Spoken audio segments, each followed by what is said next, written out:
இந்த Korean சீரீஸும் IPL மேட்சும் ஒருத்தவங்க லைஃப்ல எவ்வளவு பெரிய பிரச்சனையாச்சுன்னு உங்களுக்கு தெரியுமா?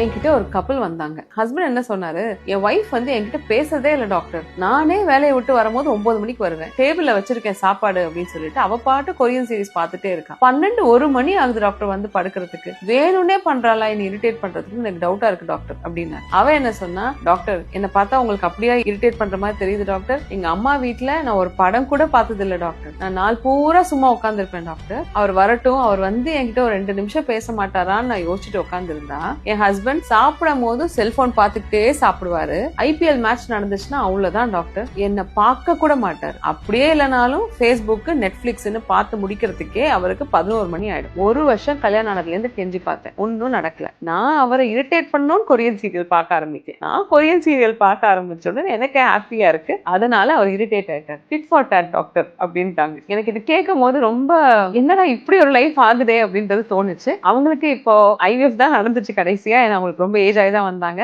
இப்போ அவங்களுக்கு 2 குழந்தை இருக்கு. ஆனாலும் எப்படி ஒரு சோஷியல் மீடியா லைஃப் அஃபெக்ட் பண்ணுதுன்றதுக்கு இது ஒரு உதாரணம்.